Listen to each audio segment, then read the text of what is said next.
Police have a man in custody tonight who they believe abducted a family and used them to rob a bank. That suspect was arrested on Shelbyville Road under the Watterson. That's just down the road from the PNC Bank, where this all unfolded about 9:30 this morning.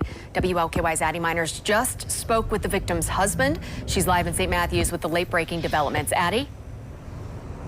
Jennifer, I just want to give you a point from where we are. We're standing in the Best Buy parking lot. Shelbyville Road is to my left, and behind me here, underneath the Watterson Expressway, that is where they found the man around 4 o'clock this afternoon. Now, a citizen is actually the one who called in a report that they spotted a suspicious man on Columbia Avenue and Harris Place. That's just on the other side of the Watterson.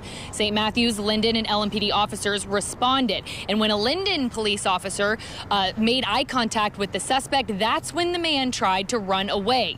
Now, police found him hiding in a brushed area under the Watterson Expressway overpass, and when they moved in on him, police say he willingly surrendered and was then checked out by EMS. Now, just after talking with St. Matthews Police, as you were just saying, the husband of the woman that was abducted spoke with us, detailing the horrifying moments when his wife and children were abducted.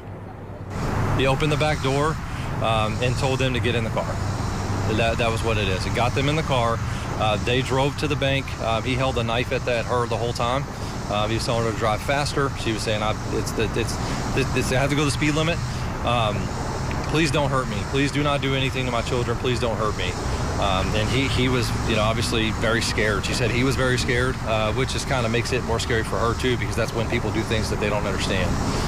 So he is, at that point, gets them to the bank. Gets to the teller. She asked if he wanted to go to the ATM.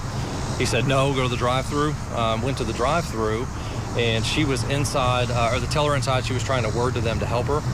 And then what ended up happening after that is he pulled up with her. He was in the back seat, and she was in the driver's seat. And he had the knife to her. And he told the teller, if you don't give me $20,000, I'm going to kill her. And that's when the tellers, thank God for the people at PNC. They're just great people all around. They've done great. They've checked on us after the fact. They took care of my kids when they had to rush her to the hospital before I got in there.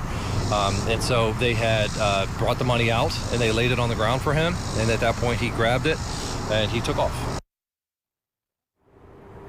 Now, the husband did tell us that his wife is doing okay. She is recovering in the hospital right now, and her 2 kids are also okay. Now, something interesting to note, when police did close on this man in this area here, they did not find any weapon on him, but they did say they did find a little bit of cash that was laying there left at the scene. Now, earlier today, I spoke with several neighbors as this hours-long manhunt continued, and they told me they were terrified that this happened in their neighborhood and in their area, seeing so many police searching. But at the end of the day, it was a collaboration, is what St. Matthews police officer told us, between multiple agencies. They were able to bring this man into custody, and they say that the area is now safe. Jennifer.